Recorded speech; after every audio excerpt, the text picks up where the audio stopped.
In class today, 7-year-old Charlie Hemming is just another one of the guys. But yesterday, he was a hero. Charlie came to the rescue of another 7-year-old boy just before 5 o'clock after hearing him cry for help. He got in front of us and we swam in. When lifesavers reached the boy in trouble, Charlie already had his head held above the water. The lifesavers were then able to return the boy to shore and give him the necessary treatment. And the experience has left one young beachgoer keen to follow in the lifesavers' footsteps. What do you want to do when you get older? Be a lifesaver. Adam Harper, NBN News.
People that have got to use a device to be able to get around, that here is something at long last that is available for them to use in this great park in Maitland.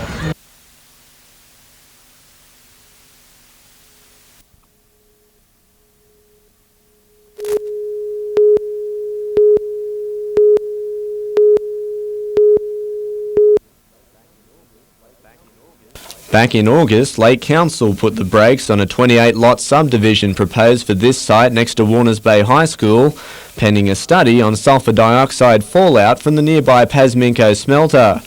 SO2 levels have since been found to be below the World Health Organisation benchmark, but last night Council voted to defer its decision and seek further information on the monitoring process. There was some concern about the actual monitoring, that whether it was a long enough period.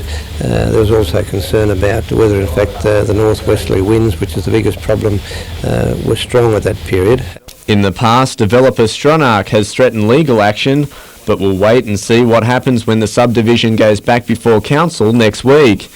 Also on hold until then, a 29-lot development at Fennell Bay, after concerns it might result in unwanted runoff into Lake Macquarie. It does run off into LT Creek, which then goes into Fennell Bay, which is our, I guess, worst environmental area in the lake, and we didn't want to exacerbate any problems there. Council will inspect the site tomorrow. Colin Baldwin, NBN News.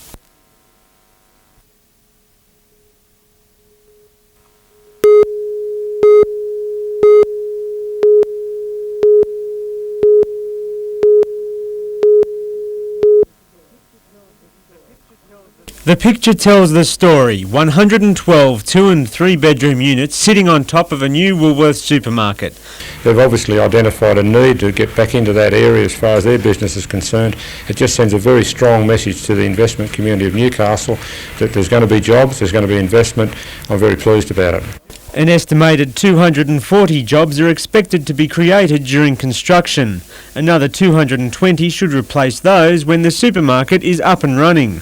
Dubbed Gateway Plaza, the development is planned to be built between Steele and Ravenshaw Streets on land owned by the Australian Gaslight Company in Newcastle's West End. Council officers have indicated that the only apparent problem with the application is that two 40-metre towers won't comply with the area's development ceiling of 30 metres. We need to evaluate all that. I don't want to preempt anything as far as the approval is concerned.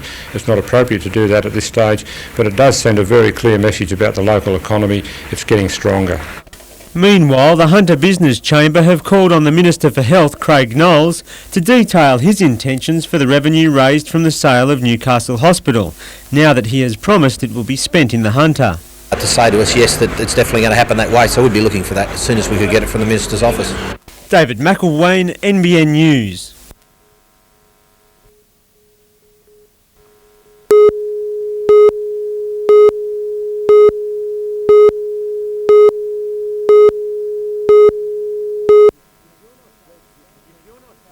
If you're not blessed with mechanical savvy, buying a pre-loved car is a tough job. But now the NRMA will inspect a seller's vehicle and place it on a database known as CarMart. Buyers simply ring to get the details and a photo. If you buy a car through CarMart, you'll get a guarantee of the title and you'll have a revs check associated and you'll have the inspection report. Sellers are charged a $170 fee for their listing. Can you tell me what make and model that car is, please? Both dealers and private sellers can list their vehicles. The system is still in its pilot stage, but it should become available across the state once the 6-month Hunter-based trial is over. Newcastle's a good socio-economic area, it's a good diversity, it has a very good used car market in both dealers and private cars. So it will be a great area for us to test the pilot and test its operation.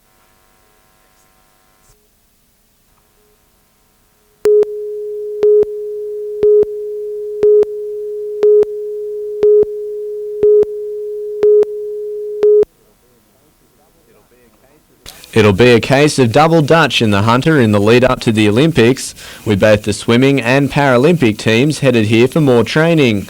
Also signed up by the Olympic Business Task Force, 120 athletes from Lithuania and Ireland, and 80 from the German Paralympic team. All up, it's expected to inject $1.5 million into the local economy. The big attraction, I think, is that hopefully people will come back, athletes will come back and compete here, and I guess people will have a look at the Hunter region and want to come back. The sudden rush of signings is attributed to teams taking the opportunity to look around while in Australia for Olympic test events. And there could be more on the way, with the Hunters facilities also attracting interest from American, Spanish, Danish, Kenyan and Chinese teams. If we could place the additional athletes that we're talking to at the moment, I would expect that we could probably look at another 300, and if that was the case, you know, it may be another 1.5 million. Colin Baldwin, NBN News.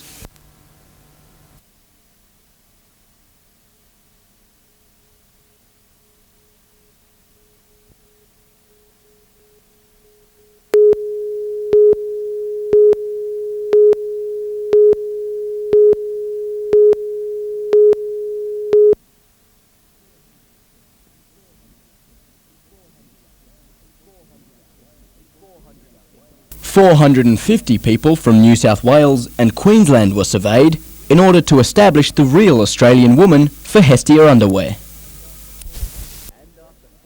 And after 4 months of research, the results have been released in Sydney. It turns out that the real Aussie girl is on average 3 centimetres taller than in 1926 and 5 kilograms heavier. And the new underwear is made to fit. Meanwhile, at the Industry Development Centre, businesses are being encouraged to get involved with the university. The university is trying to get across the message to particularly small to medium-sized industry that the university is a place that they can come to get problems solved. And although business and industry already have some links with the university, today's meeting was designed to encourage the working relationship even further. But we really do have to get together with industry to recognise the problems and then develop the solutions to the benefit of both of us. Adam Harper, NBN News.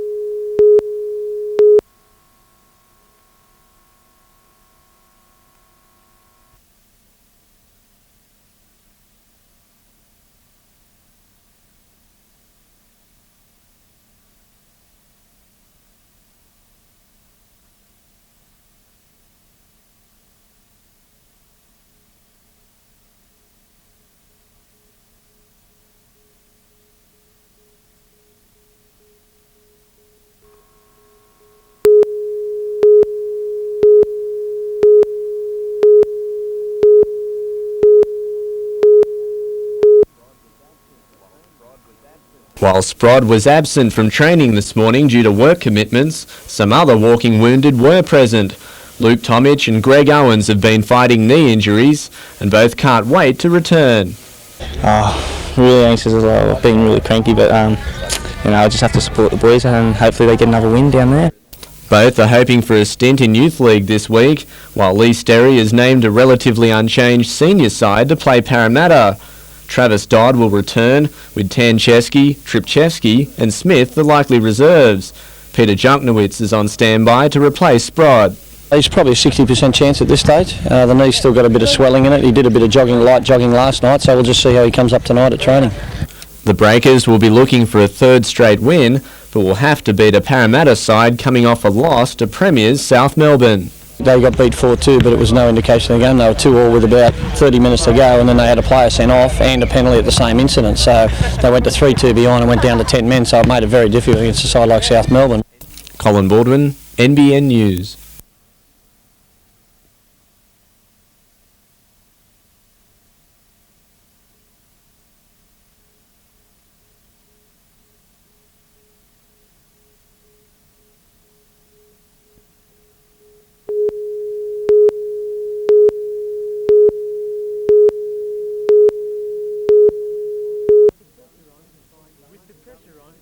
With the pressure on to find the Hunter Valley Training Corporation's Apprentice of the Year, there's little wonder David Coleman was able to take the heat. This year's winner started out wanting to be a boilermaker, but that changed when a new career opened up. And they said there was an opening for a boilermaker blacksmith, so I got the job, and now I've loved blacksmithing ever since. And he believes the award will help him on his quest to become a proficient tradesman. People do say it's a dying art, but once you're in the system of blacksmithing, there is a lot of people that are still doing blacksmithing, so there's still a lot of opportunity. Good morning, HLA Envirosciences. How may I help you? This is a greeting that 90 employees across Australia thought they wouldn't hear again. In October, their parent company decided to dispose of HLA Enviroscience, but its workers celebrated today. The management and staff decided that it would be far better to take on the ownership ourselves, and we banded together and we actually acquired the company.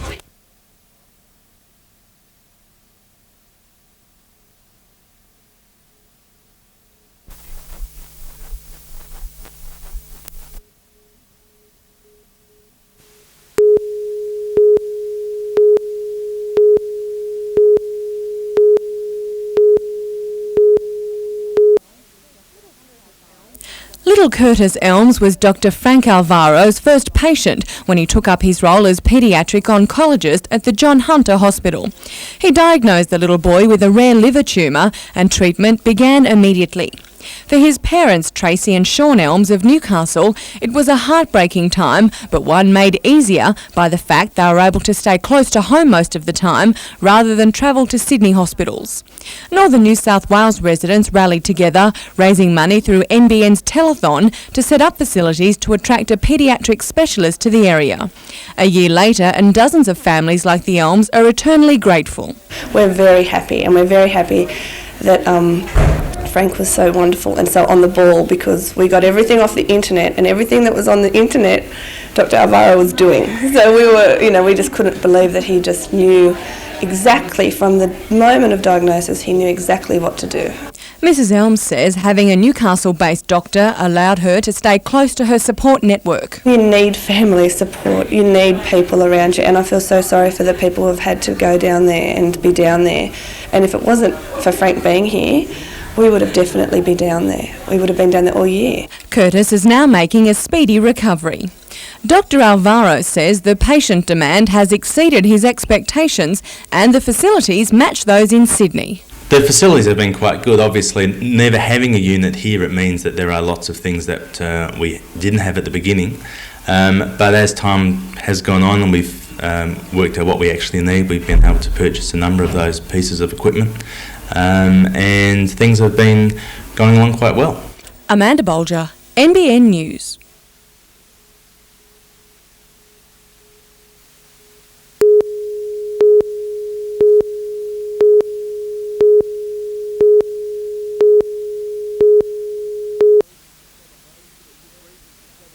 It was reason for celebration in Gresford today, seemingly the whole town turning out to welcome its own rural transaction centre. Like hundreds of towns, Gresford lost its bank when National Australia pulled out in 1996. Since then, the townsfolk have had to travel 40 kilometres to the nearest bank, taking with them an estimated $350 each a year. It does have quite an impact on the local economy, so that's really what makes this so important, to recover financial services back for our district. Located in a branch of the Holiday Coast Credit Union, the Transaction Centre offers face-to-face banking services, Medicare claim facilities, internet access and business support services. Most importantly, though, it's a rural community fighting back after being dumped by big business. I think this community has shown that really we can do without the banks. There are credit unions, there are other financial institutions who are able to provide the services. Blake Doyle, NBN News.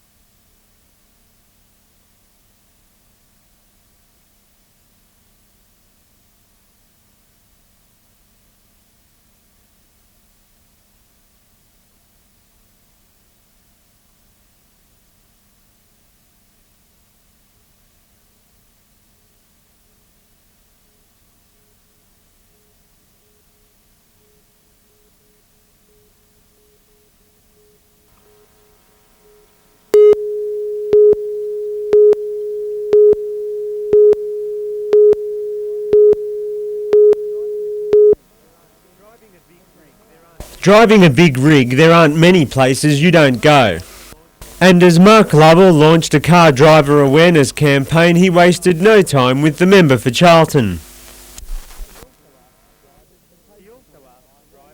He also asks drivers for patience on our highways, a chance to reach top speed and room to pull up. You go to stop and someone comes in front of you. Right, yes.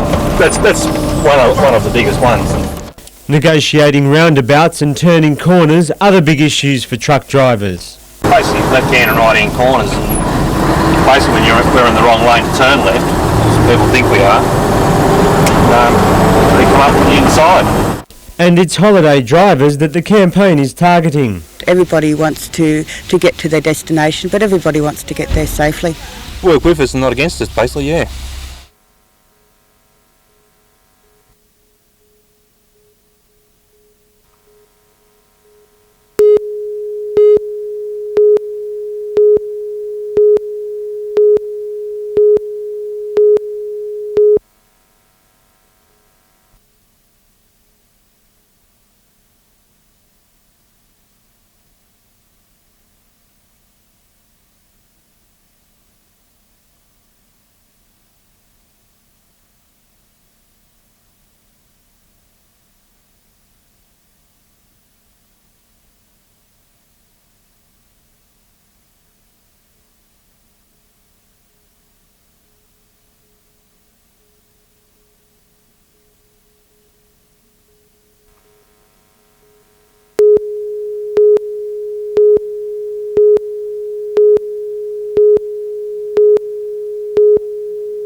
The future of Royal Newcastle Hospital as a health facility has been contentious, but now that it looks set to be replaced by a polyclinic, those in the tourism industry feel the path is clearer. Well, the thing that we're obviously lacking is a major hotel, a 4 or 5 star, probably more like a 4-star, and the Royal site is an ideal site for such a hotel. Neil Slater didn't spend $1.5 million expanding his restaurant just to give seagulls somewhere to land. He says his confidence in tourism pushed him to cater for more people. A major hotel could only add to demand and Newcastle's appeal. And he feels that each dollar invested in the industry is more effective than most. By proportion, small investment I've made we employ a lot of people out of that. We've doubled our employment to nearly 50 people working for us.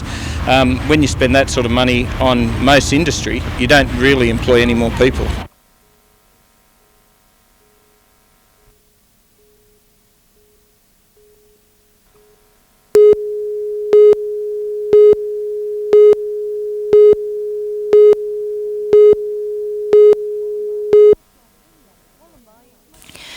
Wollombi is much like any other small town. There's a general store and, of course, a pub. What sets it apart is its deep reserves of talent. Take Bob Greig. By day, he's the local lawyer. By night, he pops on the lippy and slips into a Midsummer Night's Dream. The most popular comment that I have to make is, hee-haw. Once an ass, always an ass. Gail Major applies magical glitters and sprays to populate Shakespeare's romantic comedy with nymphs and pixies. Because we're amateurs, it takes me 2.5 hours to get all the makeup done for the fairies. The actors are all very patient. No one and nothing escapes the mystical transformation. Everyone in the tiny community has pitched in to produce the show, powered by the generator at the local pub. We're running a lead from the tavern to run one dimmer pack down there. We're running 3 leads from the house. The cast and crew have been rehearsing up to 4 hours a day during the last 2 months to prepare for the show. They've been squeezing in rehearsals and even taking part in special Shakespearean workshops to fine-tune their performance. I often get asked by people outside this village, well, what do you do there? You go, beg your pardon? You know, there's something happening all the time here and it's just marvellous. An hour before the curtain goes up and there are no signs of nerves among the cast, now seasoned professionals after a week of sellouts. Now you'll need a program. Yes. Glowing lanterns beckon visitors to the Bard's Fairy Garden, better known to the locals as the pub's back paddock. It's where we find Oberon, the fairy king, perched upon his throne, which in this unusual production happens to be a Dodge truck. Shakespeare's tale of mischievous pixies and bewitched lovers is a magical comedy of errors. To follow the play, the audience follows fire twirlers and drums to each location in the forest, drawn by the irresistibly cheeky calls of the fairies. The magical trail eventually weaves its way to the final scene in the palace, where everyone joins in. And then the final applause. Then it's up the hill to the pub to face the critics. What we've bred in the last 25 years here. A whole lot of actors. Another night, another show, another full house. For the good people of Wollombi, it's a Midsummer Night's Dream come true. Vanessa Spark, NBN News.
It was a proud Port Corporation CEO Dr Glenn Oakley who made the announcement today.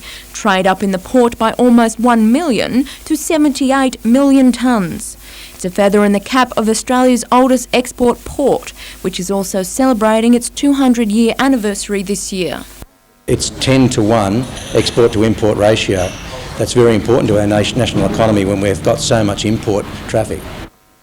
But despite the records, it's been a mixed year for many of the port's commodities. Coal is still carrying the port in terms of sheer tonnage. Particularly coal has been buoyant for us. We've increased our coal throughput through this port by 2.8 million tonnes over the last 12 months.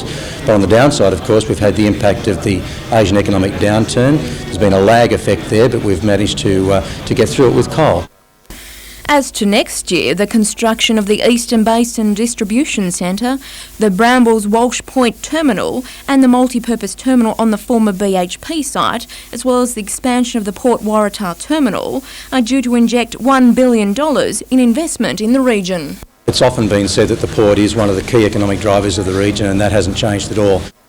Tanya Carlisle, NBN News.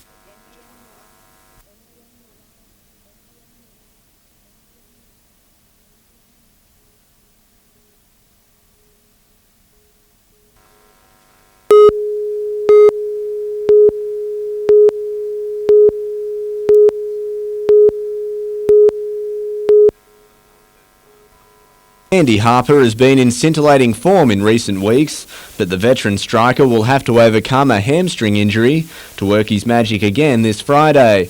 Also in form up front is John Bonavolia, this goal against Parramatta making him one of the National League's leading scorers and further endearing him to his teammates. I'm just happy that he's on my team and not playing against him at the moment. He's on fire, he's very quick, so that's good. But the Breakers' defence also has plenty to boast about, keeping a determined power outfit scoreless at the weekend and only conceding an own goal to a then unbeaten Brisbane the week before. I think everyone's just really working 100%. The addition of Glenn Moore to the back line has helped as well. This Friday, though, the Perth Glory awaits. The Breakers keen to turn the tables on the form side, just as they did with 2 wins last season. We just got to really lift ourselves, and if we can get another win, make it 4 in a row, we can be in the top 6 next week.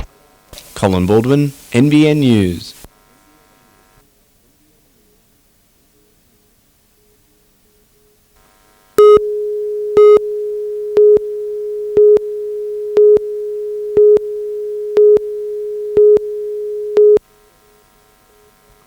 St Peter's Church was overflowing with people who knew Jeff Terry before he died last Wednesday, and even the Westpac chopper paid its respects. Jeff was killed in a fire at his workplace, an oil separation plant.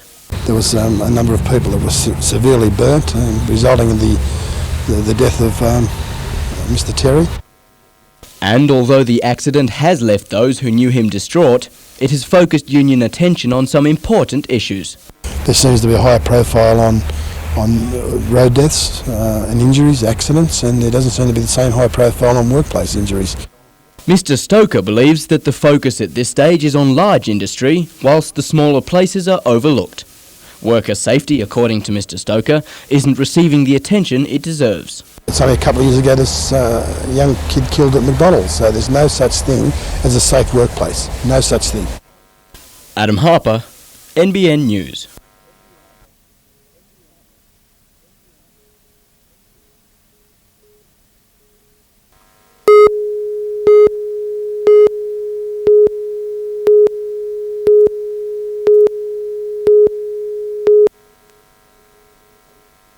Although Paxton Public School only has 61 students enrolled, it's received no shortage of attention in recent months due to conflicts within the schoolyard. But today there was a new focus at the school, developing self-esteem amongst students and encouraging them to be positive. Cooperation, teamwork and just a willingness to be with each other as a group, which has worked out quite well. And with the help of some sporting celebrities and innovative teamwork games, the young students pulled together for the exercise. It's great because they've got Butch Hayes this morning, Ashley Gordon, Keith Onslow. That's someone they can look up to. And the volunteered time from the athletes all goes to helping the youngsters learn the importance of team spirit.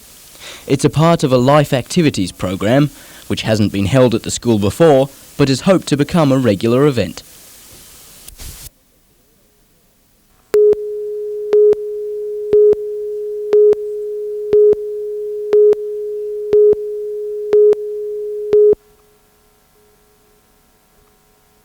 Two sisters went to Sandgate Cemetery on Saturday to repair the vandalised grave of their parents. While they re-glued the broken ceramic floral arrangement, someone leaned into their car, parked only metres away, and snatched a handbag. Mari wants to remain anonymous, but also wants to speak out for her sister who owned the handbag. She's absolutely devastated, you know, and they've invaded her privacy, which is worse than anything, you know, at her stage of life. About half an hour after the bag was stolen, more than $1,500 was withdrawn from two accounts, one from Westpac's Flexiteller at Wallsend. Also in the handbag were Christmas gift vouchers, cash, credit cards, photos of grandchildren and personal papers.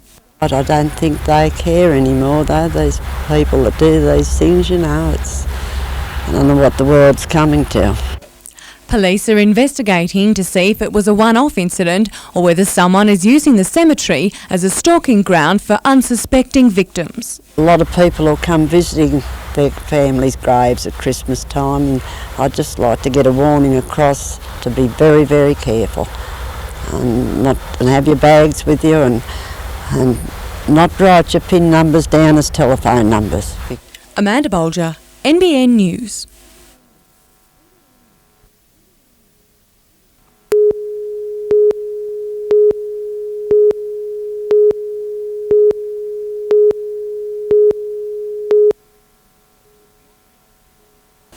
It's not the most pleasant way to spend half an hour lying still in a machine while it scans your body, but it is vital for diagnosis and accurate treatment. However, for some patients, intense fear of the procedure causes them to refuse it altogether. That's the most critical aspect of it, is that patients who can't undergo the MRI scan may in fact compromise the management of their illness. The University of Newcastle and the John Hunter Hospital's MRI unit have joined together to come up with a touchscreen computer program to demystify the procedure. It gives the patient tips on how to relax and is aimed at using knowledge and understanding to conquer fear. There's actually parts of the program that show what it's like to lay inside the scanner and the noises that they'll hear, the experiences that they'll have during the scan. If the project is successful, it could be introduced into other hospitals and clinics. We'd hope to be able to make it available more widely in the MRI community, I guess.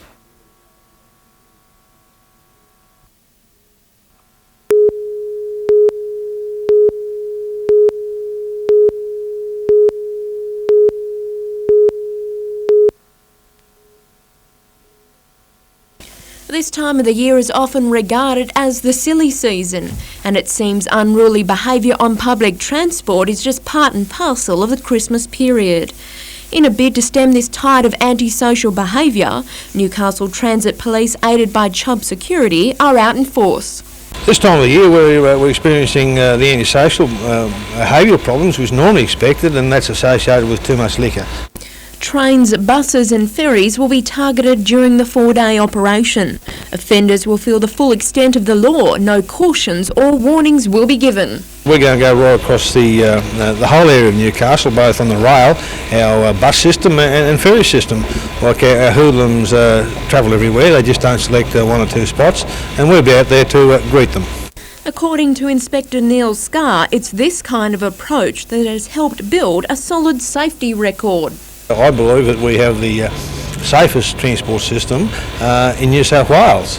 The number of serious crimes reported here are very, very small compared to anywhere else, and quite frankly I think it's a very safe transport system, and we've worked at that. Tanya Carlisle, NBN News.